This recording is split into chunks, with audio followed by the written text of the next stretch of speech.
জল জল এই পৃথিবীতে বেঁচে থাকার জন্য আবশ্যক তো বটেই, কিন্তু এই জল আমাদের একটা অত্যন্ত গুরুত্বপূর্ণ শিক্ষা প্রদান করে।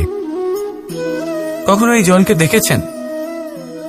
যে পরিস্থিতিতেই এই জল প্রবাহিত হোক না কেন, এর উপর যা কিছুই প্রভাব থাকুক না কেন, এর পথে যতই বাধা আসুক না কেন, তার মধ্যে থেকে ও নিজের পথ ঠিক বের করে নেয়, কিন্তু নিজের প্রবাহ থামতে দেয় না, ক্রমাগত অগ্রসর হতে থাকে। সেরকমই একটা শিক্ষা যেটা আমরা জল থেকে পেয়ে থাকি তা হলো এটা, আমরা যখন জলের দিকে তাকাই তখন আমরা নিজের প্রতিবিম্ব দেখি, স্পষ্টভাবে দেখতে পাই, কিন্তু তখনই দেখতে পাই যখন এই জল শান্ত থাকে, স্থির থাকে। যদি এই জল অশান্ত হয়ে থাকে, স্থির না হয়, তাহলে আমরা এতে নিজের প্রতিবিম্ব দেখতে পাই না। এটাই আমাদের মনের সাথেও হয়ে থাকে।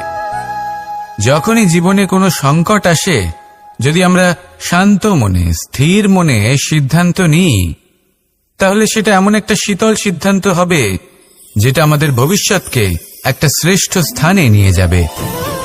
যদি মন অশান্ত হয়, বিচলিত হয়, পীড়িত হয়, দুঃখিত হয়ে থাকে, রুষ্ট হয়ে থাকে, তাহলে অনেক সময় আমরা এমন সিদ্ধান্ত নিই যেটা আমাদের জন্য অনুচিত প্রমাণিত হয়। যখন আপনি ক্রুদ্ধ ছিলেন বা দুঃখের বশে ছিলেন, তখন অনেক সময় হয়তো এমন সিদ্ধান্ত নিয়েছেন যেটার জন্য ভবিষ্যতে আপনি অনুশোচনা করেছেন। এবার দেখুন, এই আবেগগুলো থেকে আমরা পালাতে পারবো না, কিন্তু এই আবেগগুলো আপনার উপর কতটা প্রভাব ফেলবে সেটা আমরা অবশ্যই ঠিক করতে পারি। এই মনকে আমরা নিয়ন্ত্রণ করতে পারি। এটাই করুন, চিন্তা করুন, এই মনকে শান্ত রাখুন, স্থির হতে চেষ্টা করুন, আর তারপরে সিদ্ধান্ত নিন।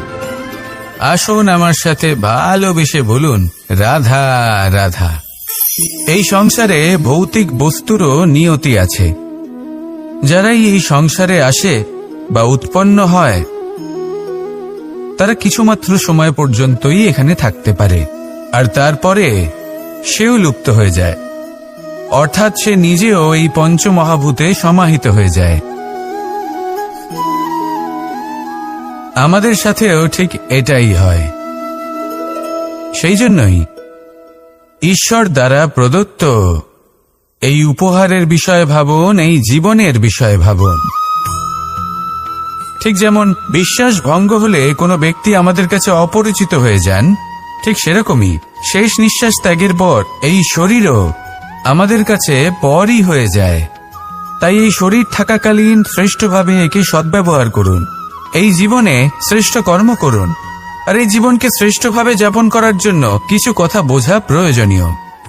যদি আপনি কারোর প্রশংসা করেন, তাহলে পূর্ণ হৃদয় দিয়ে করুন। যদি আপনি হস্তক্ষেপ করে থাকেন, তাহলে মস্তিষ্ক দ্বারা করুন।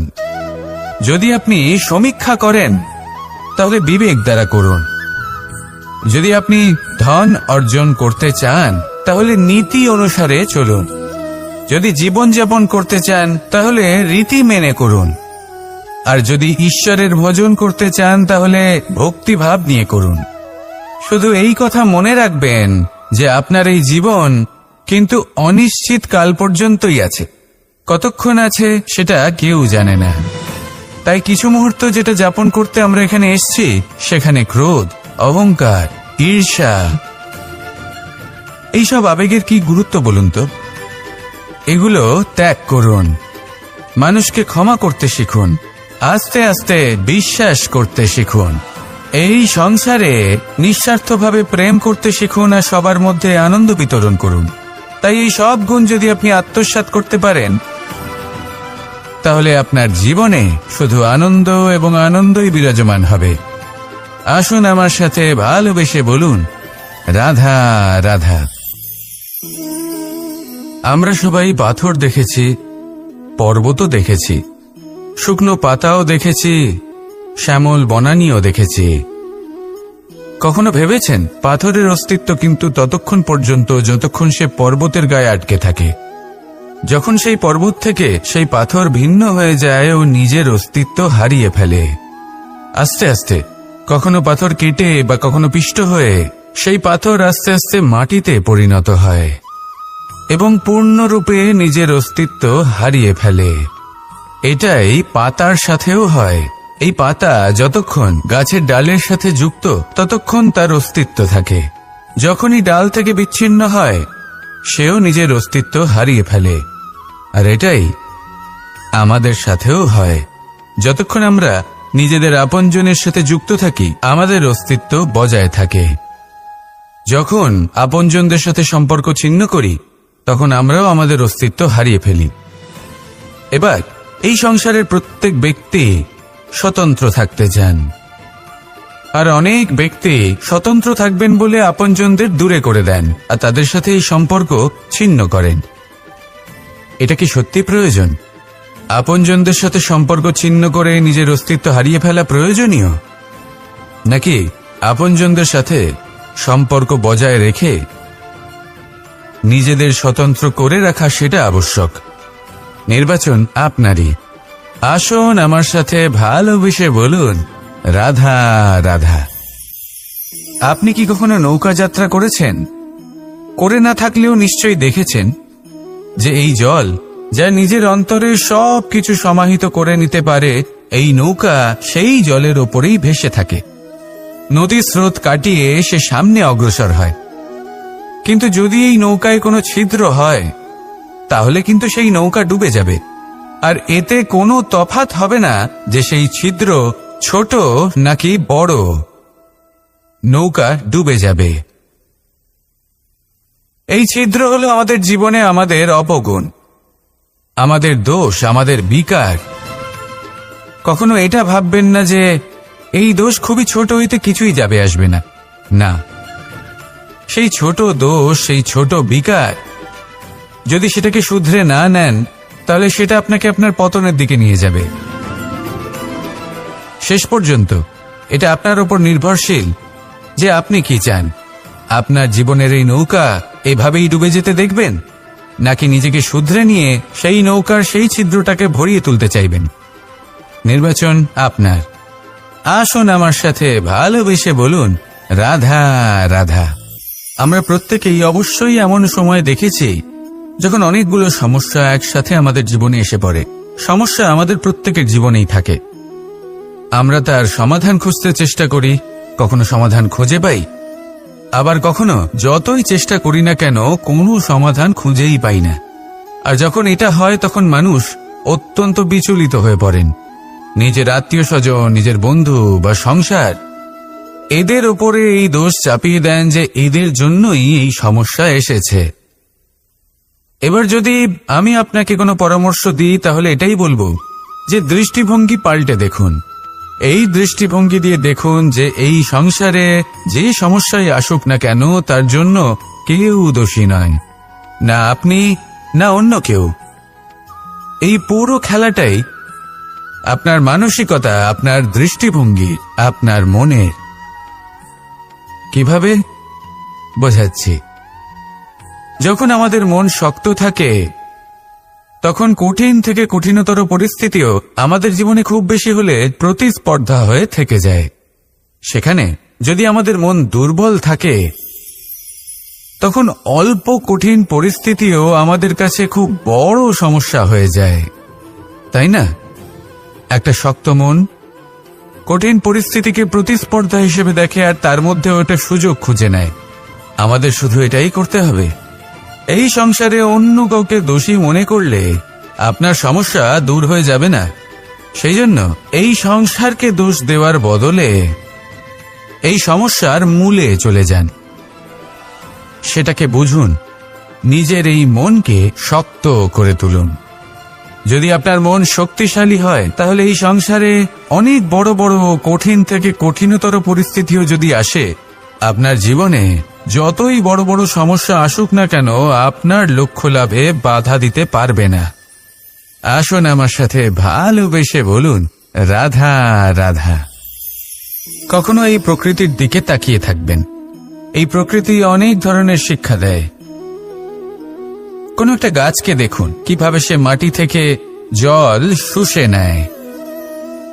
সে ঝড় হোক বা হোক কড়া রোদ সব সহ্য করে এবং অবশেষে সে ফল ধারণ করে। আর সেই ফল উৎপন্ন করার পরে সে ফল কিন্তু সে নিজে গ্রহণ করে না, এই সংসারকে প্রদান করে, যাতে পশু পাখি মানুষ তারা এই ফল গ্রহণ করে শক্তিশালী হয়ে উঠতে পারে, সুস্থ থাকতে পারে। সেভাবেই নদী, সরোবর এরা নিজেরাও কিন্তু নিজেদের জল গ্রহণ করে না, মাটিকে প্রদান করে, পশু পাখিকে প্রদান করে। সূর্য নিজেও নিজের জন্য প্রজ্বলিত হয় না, সে প্রকাশ ছড়িয়ে দিতে চায় আমাদের সবার কাছে, সে আলো পৌঁছে দিতে চায়। এই প্রত্যেকের কর্মে পরমার্থ নিহিত আছে, আর সেই জন্যই এদের সকলকে পুজো করা হয়। তাই মনে রাখবেন, আপনার কাছে জীবন যাপনের অতিরিক্ত যা কিছুই আছে তা পরমার্থের জন্য, তাহলে তার সদ্ব্যবহার করুন আর আমার সাথে ভালোবেসে বলুন, রাধা রাধা। পরিবর্তন, এটা হলো সৃষ্টির অমূল্য নিয়ম। এই সংসারে সবকিছু সময়ান্তরে পরিবর্তিত হয়, এই সময়ও পরিবর্তিত হয়। পরিবর্তন চিরকাল হয়ে এসেছে আর চিরকাল হতে থাকবে, কিন্তু এবার আমরা সেই পরিবর্তন কিভাবে লাভ করব, যেটা আমাদের প্রয়োজন, যেটা আমরা চাই। আমরা জীবনে বিকাশ চাই। এই বিকাশ কিভাবে লাভ করতে পারি? এই প্রকৃতি কিন্তু আমাদের অত্যন্ত উত্তম উদাহরণ দিয়ে বুঝিয়েছে। একটি বিন্দুর উদাহরণ দিয়েছে, যা ভবিষ্যতে একটা বিশাল নদীর আকার ধারণ করে। এটা কিভাবে হয়? মেঘ থেকে একটি বিন্দু ঝরে পড়ে সেই পর্বতের ওপর যেখানে হিম আছে।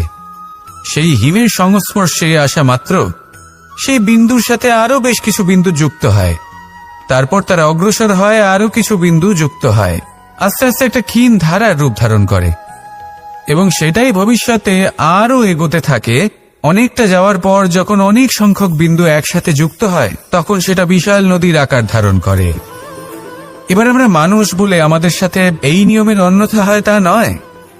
আমরাও এই প্রকৃতির অংশ, আমাদের ক্ষেত্রেও একই নিয়ম প্রযোজ্য। যখন পরিশ্রম করে অনেক সংখ্যক বিন্দু আমরা একত্রিত করব, তখনই পরিবর্তনের নদী প্রবাহিত হবে। প্রয়োজন হল নিরন্তর পরিশ্রম করা এবং ধৈর্য ধরা। এটা করতে থাকুন, জীবনে সবকিছু লাভ করতে পারবেন, কারণ প্রকৃতি আমাদের এটাই শিখিয়েছে। আর আমরা এই ব্রহ্মরই একটি অংশ, যার দ্বারা এই ব্রহ্মাণ্ড নির্মিত। আসুন আমার সাথে ভালোবেসে বলুন, রাধা রাধা। প্রত্যেক মানুষ নিজের জীবনে দুঃখ অনুভব করেন। প্রত্যেকের দুঃখ আলাদা হতে পারে। কারোর মনে এই দুঃখ থাকে যে সে তার বাবা মায়ের সব ইচ্ছে পূরণ করতে পারেননি। কেউ এটা ভেবে দুঃখ পান যে সে চিরকাল সদাচার করেছেন, সৎকর্ম করেছেন, কিন্তু তাও তাকে দুরাচারী বলে মনে করা হয়। কেউ এটা ভেবেও দুঃখ পান যে তার সামনে যে ব্যক্তি রয়েছেন তার চোখে তিনি শত্রু হয়ে উঠেছেন বা দুষ্ট হয়ে উঠেছেন, যেখানে তিনি হয়তো কোনো অনুচিত কাজই করেননি। এবার এই সমস্ত বিষয় নিয়ে ভেবে নিজের ব্যক্তিত্ব নিয়ে সন্দেহ প্রকাশ করবেন না। যদি নিজের ব্যক্তিত্ব নিয়ে কোনো সন্দেহ থেকে থাকে, তাহলে কর্ম সংক্রান্ত প্রশ্ন করুন যে আপনি যা করেছেন তাতে কি উচিত ছিল, কি অনুচিত ছিল। যেটা প্রয়োজন সেটা এটা বোঝার যে আপনার অন্তর্মন, আপনার বিবেক আপনাকে কি বলছে, আর আপনার অন্তর্মন আর আপনার বিবেক আপনাকে যেটা করতে বলবে শুধু সেটাই করুন। আর তারপরে এই সংসার কি বলবে, কি ভাববে সেসব নিয়ে ভাবতে যাবেন না, কারণ এই সংসার তো ঈশ্বরকেও প্রশ্ন করে থাকে, ঈশ্বরকেও দোষী মনে করে। কখনো কখনো যখন কোনো ঘটনা মানুষের ইচ্ছা অনুযায়ী ঘটে না, তখন মানুষ এটা বলে যে হে ঈশ্বর, আপনি আমার পাশে থাকলেন না, আপনি বড়ই কঠোর, এটা আপনার দোষ। যেখানে বেশিরভাগ সময় হয়তো সে নিজেই নিজের কর্মফল ভোগ করছে, আর কখনো কখনো ঈশ্বর হয়তো তার জন্য আরো ভালো কোনো পরিকল্পনা করে রেখেছেন, কিন্তু মানুষ সেটা বুঝতে পারে না। তাই দিনের শেষে যেটা প্রয়োজন সেটা হলো নিজের মনের কথা বুঝতে হবে। আপনার বিবেক কি বলছে শুধু সেটাই করুন, আর সামনে এগোতে থাকুন। আমার সাথে ভালোবেসে বলুন, রাধা রাধা। পাশা নামক এই খেলাটি আপনারা নিশ্চয়ই খেলেছেন, না খেলে থাকলে দেখেছেন, আর যদি দেখেও না থাকেন তাহলে নিশ্চিত রূপে শুনেছেন। মহাভারতের এই মহাযুদ্ধ কোথাও না কোথাও এই পাশা নামক খেলার কারণে হয়েছিল। পাশার এই বিচিত্র খেলা, দান, এইসবের কারণে কেউ নিজের মাথায় রাজ মুকুট পরিধান করেছিলেন, আবার সেখানে পরাজিত হওয়ার জন্য কাউকে বনবাস ভোগ করতে হয়েছিল। কিন্তু এই খেলা সমাপ্ত হওয়ার পরে সমস্ত ঘটি আর এই পাশার ছক একই পুটলিতে স্থান পেল। এটাই হলো আমাদের জীবন। এই সংসারে আমরা জয় পরাজয়ের বিষয়ে এতটাই ভাবি, এত চিন্তা করি যে এই জীবনের খেলার আনন্দটাই উপভোগ করতে পারি না। আর অবশেষে কি হয়? কেউ জয়ী হন, কেউ পরাজিত হন, কিন্তু দুজনেই একই স্থানে পৌঁছে যান। প্রত্যেক ব্যক্তি মৃত্যুর পরে একটি নির্দিষ্ট স্থানেই পৌঁছতে বাধ্য, কিন্তু ততক্ষণ এই জীবন, এই খেলা, তার আনন্দ উপভোগ করুন। এই সংসারে সেই ব্যক্তি শ্রেষ্ঠ স্থানে পৌঁছতে পেরেছেন যিনি এই সংসারকে প্রকাশ প্রদান করেছেন, যিনি কখনো জয় পরাজয় এ বিষয়ে ভাবেননি, শুধু এই জীবনের খেলার আনন্দ উপভোগ করেছেন। এটাই আপনিও করুন, আর আমার সাথে ভালোবেসে বলুন, রাধা রাধা। আমরা সকলে সামাজিক জীব। মানুষের সাথে দেখা সাক্ষাৎ করা এটা চিরকালই চলতে থাকে। আমরা কখনো কাউকে উপহার দিই, আবার কখনো কেউ আমাদের উপহার দেয়। কখনো কি এমন হয়েছে যে আপনি কাউকে একটা উপহার দিয়েছেন, কিছু সময় পরে বা কিছু মাস পরে সেই উপহারই ঘুরে ফিরে আপনার কাছেই এসেছে, অর্থাৎ সেই বস্তুটাই আপনার কাছে আবার ফিরে এলো? এরকম হয়। ছেলেবেলায় একদিন একজনের বিবাহ ছিল, তখন মা তাকে একটা উপহার দিতে চাইছিলেন, তাই তিনি একটা পোশাক বানালেন আর সেটাকে সুসজ্জিত করছিলেন। আমি দেখলাম আর জিজ্ঞেস করলাম যে মা, এই পোশাক এত সুসজ্জিত করার কি আছে?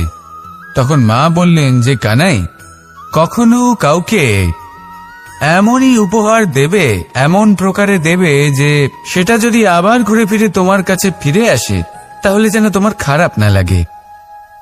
এটাই কিন্তু হয় আমাদের ব্যবহারের সাথে, কর্মের সাথেও এবং আমাদের কথার সাথেও। তেমনই আচরণ করবেন যে আচরণ আপনি সহ্য করতে পারবেন। যদি মুখ থেকে কটু কথা বেরোতে থাকে তখন নিজেকে সংযত করে নিন। সেই শব্দই প্রয়োগ করুন যেটা আপনি তার বদলে শুনতে চাইবেন এবং আপনার দুঃখও হবে না, কারণ আপনার কর্ম এমন একটা উপহার যেটা আবার ঘুরে ফিরে ফলস্বরূপ আপনার কাছেই আসবে। সেই জন্য নিজের আচরণ শুভ করুন, নিজের মানসিকতা শুভ করুন, নিজের মুখ থেকে মধুর বাণী নিঃসৃত করুন, আর এভাবে মধুরভাবে বলুন, রাধা রাধা।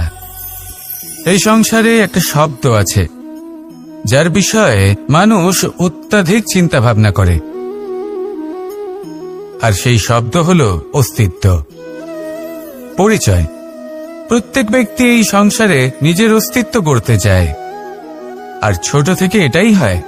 যখন আমরা শ্রেণীকক্ষে যাই, পড়তে যাই, তখন আমরা এটাই ভাবি যে আমরা নিজেদের অস্তিত্ব গড়ব, সুনাম অর্জন করব। সকল ব্যক্তি যাতে এটাই বলে যে এই হলো সর্বশ্রেষ্ঠ ছাত্র, আর এটাই আমাদের পরিচয়। কার্যক্ষেত্রেও আমরা ঠিক এটাই চেষ্টা করি, পরিশ্রম করতে থাকি এবং ভবিষ্যতে গিয়ে আমরা নিজেদের পরিচয় খুঁজে পাই। পরিচয়ের সাথে সাফল্য আসে, আর সাফল্যের সাথে আসে অস্তিত্ব। আর যখন এই দুটি সংযুক্ত হয় তখন মানুষ অসফলতার কথা ভেবে ভয়ভীত হয়ে পড়ে, আর এটা ভাবতে থাকে যে যদি আমি অসফল হই তাহলে সেই পরিচিতির কি হবে, সেই নামের কি হবে, সেই সবকিছু যে আমি অর্জন করেছি তার কি হবে। সে ভয়ভীত হয়ে পড়ে, আর এই ভয়ের কারণে তার বিকাশ কোথাও না কোথাও অবরুদ্ধ হয়। সে শ্রেষ্ঠ কর্ম করা বন্ধ করে দেয় এবং শুধুই সুরক্ষিত থাকতে চেষ্টা করে। আর অসফল হলে তাতে ভয় পাওয়ার কোনো প্রয়োজন নেই, কারণ যখন আপনি সফল হন তখন এই সাফল্য আপনার পরিচয় এই সংসারের সাথে করায়। কিন্তু যখন আপনি অসফল হয়ে থাকেন তখন এই অসফলতা এই সংসারের পরিচয় আপনার সাথে করায়, যা অত্যন্ত আবশ্যক, অসফলতা প্রত্যেকের জীবনেই আসবে, তার সম্মুখীন হন আর তার থেকে শিক্ষা লাভ করুন। কারণ যখনই আপনি অসফল হন তখনই আপনার জ্ঞান চক্ষু উন্মুক্ত হয়। আসুন আমার সাথে ভালোবেসে বলুন, রাধা রাধা। আপনি কখনো পলাশ ফুল দেখেছেন? কি সুন্দর দেখতে, লাল রক্তবর্ণ, উজ্জ্বল, কিন্তু এতে কোনো সুগন্ধ নেই। সেই জন্য ওকে শুধু চোখ ভরে দেখতে ইচ্ছে করে। দেখবেন তাকে কিন্তু পুজোতে ব্যবহার করা হয় না, এই ফুল দিয়ে মালা বানানো হয় না। সেরকমই আমাদের জীবনে এমন অনেক ব্যক্তি রয়েছেন যাদেরকে সম্মান অর্জন করতে হয়। যদি আপনি কোনো উচ্চ বংশে জন্ম নিয়ে থাকেন এবং আপনার কাছে সবকিছু থাকে, ধন ঐশ্বর্য থাকে, সবকিছু আপনি আগে থেকেই পেয়ে গেছেন, তাও কিন্তু এই সংসার আপনাকে সম্মান দেবে না। ততক্ষণ পর্যন্ত দেবে না যতক্ষণ না আপনি নিজের অন্তরে গুণ জাগ্রত করছেন, শ্রেষ্ঠ কর্ম করছেন, নিজের অন্তরে ইতিবাচক মনোভাবের এই সুবাস জাগ্রত করছেন। যদি এসব কিছু করেন তাহলে এই সংসার আপনাকে সম্মান দেবে। এবার এটা আপনার উপরে নির্ভরশীল যে আপনি কি পলাশ ফুলের মতো হতে চান, নাকি অন্য কোনো ফুল হয়ে উঠতে চান যার সুবাস আছে, যে নিজের সুবাস এই সারা পৃথিবীতে ছড়িয়ে দেয়। আসুন আমার সাথে ভালোবেসে বলুন, রাধা রাধা। মানুষ যখনই কোনো পর্বতারোহণ করতে শুরু করে তখন সে বারবার পড়ে যায়, বারবার উঠে দাঁড়ায়, সামনে এগোতে চেষ্টা করে, কিন্তু যদি সে দৃঢ় নিশ্চয় করে থাকে তাহলে সে অবশেষে সেই পর্বতের শিখরে পৌঁছেই যায়। চলার পথে যদি বড় কোনো পাথর চলে আসে বা পর্বতের কোনো বড় অংশ সামনে আসে তাহলে সে তার সাথে ধাক্কা খায় না, সে পথ বদলে নেয়। কিন্তু বাধা তাকে সবসময় পেতেই হয়, আর সেই বাধা সে পায় ছোট ছোট পাথরের দ্বারা। তাদের উপর পা পড়লে তার পা পিছলে যায় আর সে পড়ে যায়। এই ছোট ছোট পাথর হলো আমাদের জীবনের সেই ছোট ছোট সমস্যা, সেই ছোট ছোট ভুলগুলো যেগুলো আমরা অবজ্ঞা করতে থাকি। আমরা ভাবি এর দ্বারা কি বা ক্ষতি হবে, কিন্তু সেগুলোই অনেক সময় আমাদের অসফলতার কারণ হয়ে দাঁড়ায়। যত তাড়াতাড়ি সম্ভব এই ছোট ছোট পাথরগুলিকে জীবন থেকে তুলে ফেলে দিন। ভুল হওয়াটা স্বাভাবিক, কিন্তু তার মানে এই নয় যে বারবার সেই ভুলের পুনরাবৃত্তি ঘটবে। ভুলটা বুঝুন, সেটা স্বীকার করুন আর সেটা শুধরে নিন। যখন আপনি এটা করতে শিখবেন তখনই খুব তাড়াতাড়ি আপনি সেই শিখরে পৌঁছতে পারবেন। আর যখন পৌঁছে যাবেন তখন এই মন প্রসন্ন হয়ে বলবে, রাধা রাধা। কুরুক্ষেত্রের রণভূমিতে আপনজনদের নিজের বিরুদ্ধে দেখে তাদের মৃত্যুর বিষয়ে ভেবে অর্জুনের মন বিচলিত হয়ে পড়েছিল। এই সম্পর্কের চক্রব্যূহতে জড়িয়ে পড়ে অর্জুনের জ্ঞান নাশ হয়েছিল। তখন আমি অর্জুনকে কিছু কথা বলেছিলাম, যেই কথাগুলো আপনাদেরও জানাটা প্রয়োজনীয়। আমাকে বলুন, এই সংসারে আপনি এমন কি নিয়ে এসেছিলেন, আর এই সংসারে আপনি কি ফেলে যাবেন? এই সংসার, এই জগৎ, এইসব বস্তু যা আপনার খুব প্রিয়, সবকিছু তা না জন্মের পূর্বে আপনার ছিল আর না মৃত্যুর পর আপনার থাকবে। এই সংসার আমার থেকেই জন্ম নিয়েছে আর মৃত্যুর পরে আমার মধ্যেই সমাহিত হয়ে যাবে।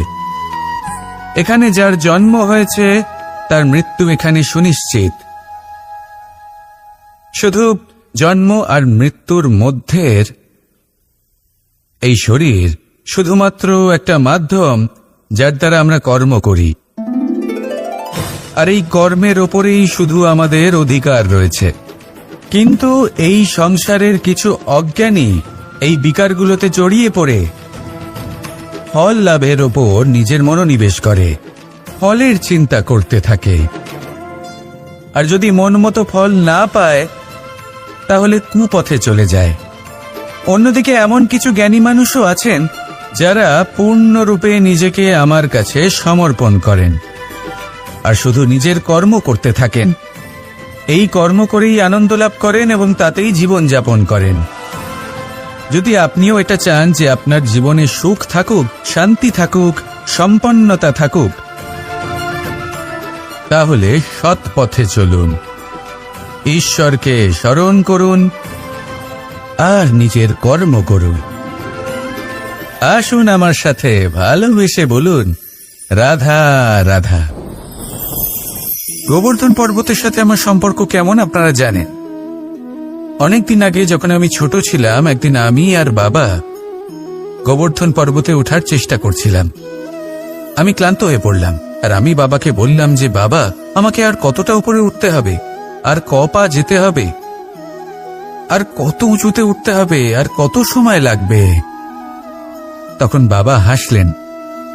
উনি আমার কাঁধে হাত রাখলেন আর আমাকে বললেন যে এটা আন্দাজ করতে যেও না যে আর কত সময় লাগবে, এটা মাপতে যেও না যে আর ক পা সামনে এগোতে হবে। শুধু এই যাত্রাপথের আনন্দ উপভোগ করো আর সামনে এগোতে থাকো। যদি এটা করতে পারো তবেই নিজের লক্ষ্য লাভ করতে পারবে। এটা কিন্তু আমাদের জীবনের সাথেও ঘটে। আমরা চিন্তিত হয়ে পড়ি যে এখনো আর কতটা সামনে এগোতে হবে, আর কতটা চেষ্টা করতে হবে, কতটা পরিশ্রম করতে হবে, আর কত সময় লাগবে নিজের লক্ষ্যে পৌঁছতে। এই চিন্তা ত্যাগ করুন, নিজের দৃষ্টিভঙ্গি পাল্টান আর এটা ভাবুন যে আরো কত শ্রেষ্ঠ কর্ম করতে পারি সামনে এগোনোর জন্য, আর কত তীব্র গতিতে আমি সামনে এগোতে পারবো। সামনে অগ্রসর হওয়ার এই যে যাত্রা বড়ই সুন্দর, এটার আনন্দ উপভোগ করুন। বাবার এই শিক্ষার কারণে আমি গোবর্ধন পর্বত হাতে তুলতে পেরেছি। দিনের শেষে এটা আপনার উপর নির্ভর করছে যে নিজের পর্বতরূপী লক্ষ্যকে আপনি নিজের হাতের মুঠোয় ধরে রাখতে পারবেন নাকি নয়। আসুন আমার সাথে ভালোবেসে বলুন, রাধা রাধা। আর বিশ্বাস, এই দুই আবেগ যাদের বিশেষত্ব আছে, কিন্তু এই দুইয়েরই স্থান একই, মন। বিশ্বাস আর সন্দেহ এই দুটোই কখনো আমাদের দুঃখের কারণ হয়ে দাঁড়ায়, বিশেষ করে তখন যখন আমরা কোনো ব্যক্তির চরিত্রের আকলন উচিতভাবে করতেই পারি না। আর তাছাড়া এই কাজটা সহজ নয়। আমরা কখনো কখনো কোনো অনুচিত ব্যক্তিকে উচিত বলে ভেবে বসি, তার উপর বিশ্বাস করে ফেলি, আর ফলস্বরূপ সেই ব্যক্তি আমাদের বিশ্বাস ভঙ্গ করে বসেন আর আমাদের দুঃখের সম্মুখীন হতে হয়। ঠিক সেইভাবেই কখনো কখনো আমরা এমন কোনো ব্যক্তির উপর সন্দেহ করি যে হয়তো পূর্ণরূপে পূর্ণ নিষ্ঠা ভরে আমাদের মঙ্গল কামনাই করেছেন। এমন একজন ব্যক্তি যে সত্যি বিশ্বাসের পাত্র, আর যখন সেই ব্যক্তি এটা জানতে পারেন যে আমরা তাকে নিয়ে সন্দেহ করেছি, খুবই স্বাভাবিক তিনি দুঃখী হয়ে যান। এমন কোনো ব্যক্তিকে দুঃখ দিলে আমাদের মনও দুঃখী হয়ে যায়। তখন আমরা এটা ভাবি যে এই সংসারে আমরা কার উপর আস্থা রাখব আর কাকেই বা সন্দেহ করব।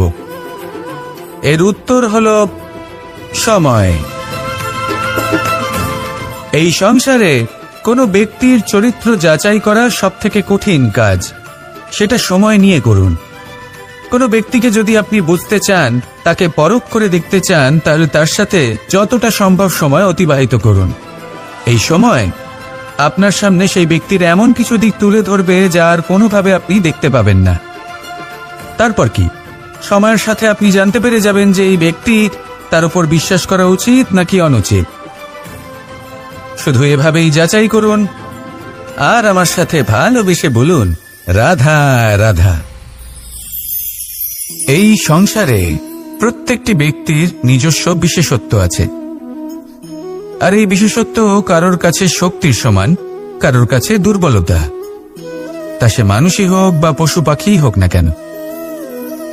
যেমন মাছ নিজের সমগ্র জীবন জলের মধ্যেই যাপন করতে পারে, কিন্তু সে বনের মধ্যে ছুটতে পারবে না।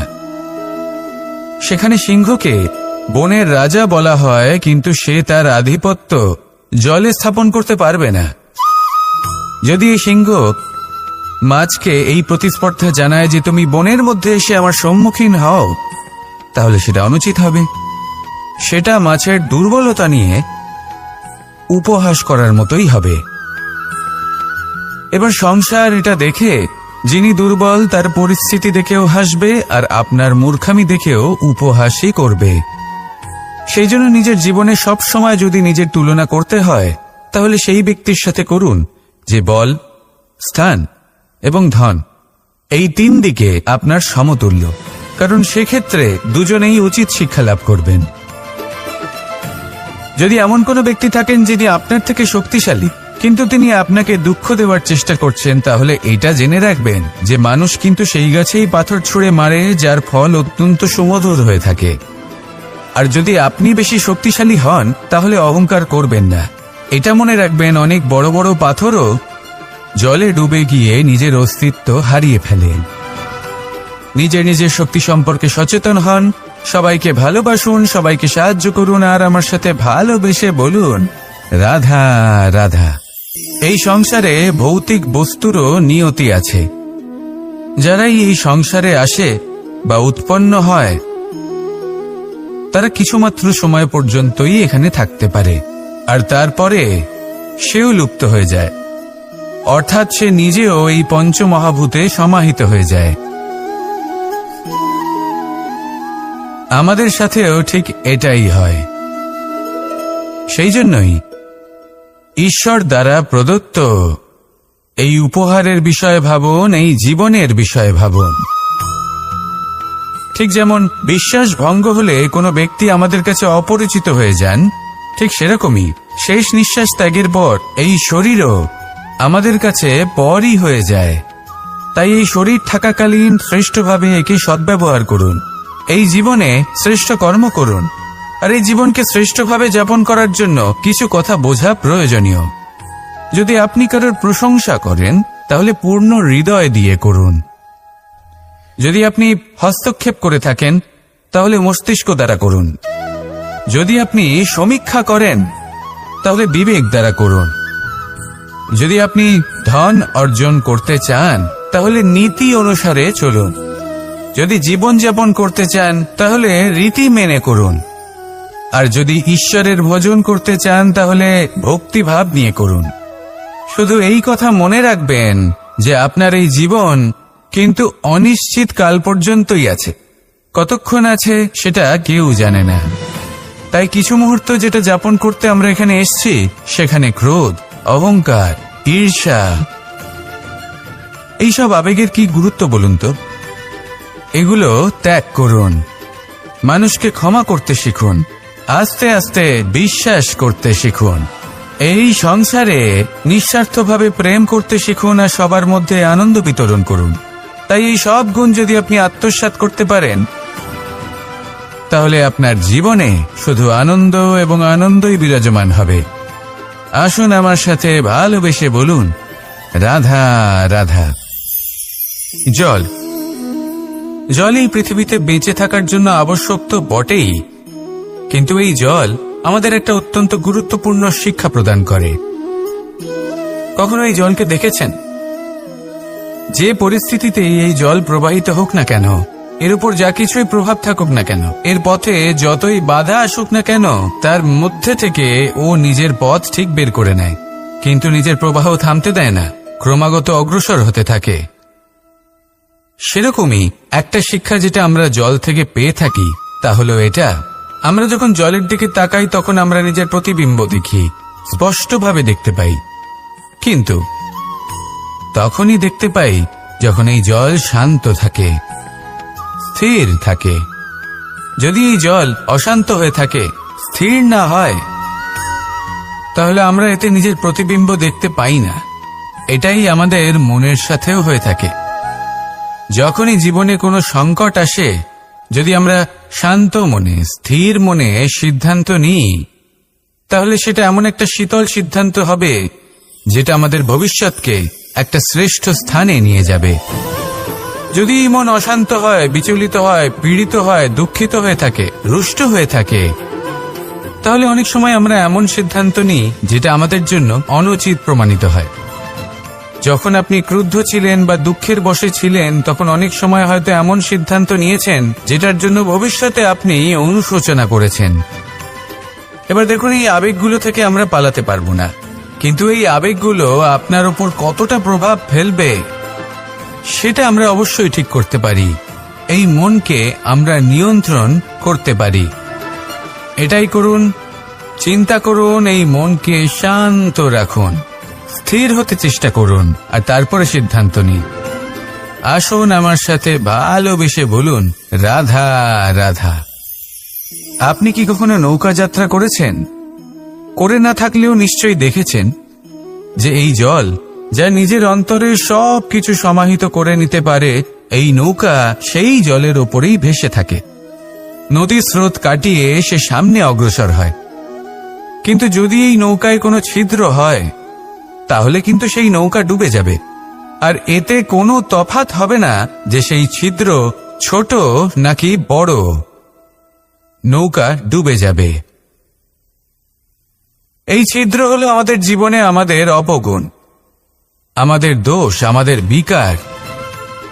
কখনো এটা ভাববেন না যে এই দোষ খুবই ছোট, হইতে কিছুই যাবে আসবে না। না, সেই ছোট দোষ, সেই ছোট বিকার যদি সেটাকে শুধরে না নেন, তাহলে সেটা আপনাকে আপনার পতনের দিকে নিয়ে যাবে। শেষ পর্যন্ত এটা আপনার উপর নির্ভরশীল যে আপনি কি চান। আপনার জীবনের এই নৌকা এভাবেই ডুবে যেতে দেখবেন, নাকি নিজেকে শুধরে নিয়ে সেই নৌকার সেই ছিদ্রটাকে ভরিয়ে তুলতে চাইবেন। নির্বাচন আপনার। আসুন আমার সাথে ভালোবেসে বলুন, রাধা রাধা।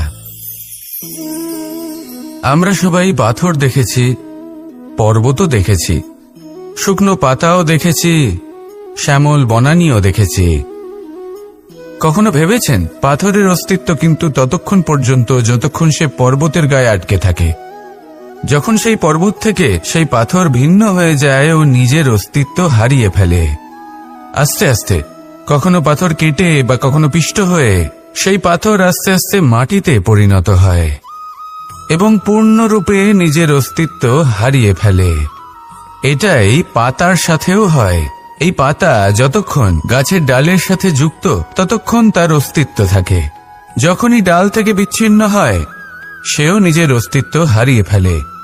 আর এটাই আমাদের সাথেও হয়। যতক্ষণ আমরা নিজেদের আপনজনের সাথে যুক্ত থাকি, আমাদের অস্তিত্ব বজায় থাকে। যখন আপনজনদের সাথে সম্পর্ক ছিন্ন করি, তখন আমরাও আমাদের অস্তিত্ব হারিয়ে ফেলি। এবার এই সংসারের প্রত্যেক ব্যক্তি স্বতন্ত্র থাকতে চান, আর অনেক ব্যক্তি স্বতন্ত্র থাকবেন বলে আপনজনদের দূরে করে দেন আর তাদের সাথে এই সম্পর্ক ছিন্ন করেন। এটা কি সত্যি প্রয়োজন? আপনজনদের সাথে সম্পর্ক ছিন্ন করে নিজের অস্তিত্ব হারিয়ে ফেলা প্রয়োজনীয়, নাকি আপনজনদের সাথে সম্পর্ক বজায় রেখে নিজেদের স্বতন্ত্র করে রাখা সেটা আবশ্যক? নির্বাচন আপনারই। আসুন আমার সাথে ভালোবেসে বলুন, রাধা রাধা। আমরা প্রত্যেকেই অবশ্যই এমন সময় দেখেছি যখন অনেকগুলো সমস্যা একসাথে আমাদের জীবনে এসে পড়ে। সমস্যা আমাদের প্রত্যেকের জীবনেই থাকে। আমরা তার সমাধান খুঁজতে চেষ্টা করি, কখনো সমাধান খুঁজে পাই, আবার কখনো যতই চেষ্টা করি না কেন কোনো সমাধান খুঁজেই পাই না। আর যখন এটা হয়, তখন মানুষ অত্যন্ত বিচলিত হয়ে পড়েন। নিজের আত্মীয় স্বজন, নিজের বন্ধু বা সংসার, এদের ওপরে এই দোষ চাপিয়ে দেন যে এদের জন্যই এই সমস্যা এসেছে। এবার যদি আমি আপনাকে কোনো পরামর্শ দিই, তাহলে এটাই বলবো যে দৃষ্টিভঙ্গি পাল্টে দেখুন। এই দৃষ্টিভঙ্গি দিয়ে দেখুন যে এই সংসারে যে সমস্যায় আসুক না কেন, তার জন্য কেউ দোষী নয়, না আপনি না অন্য কেউ।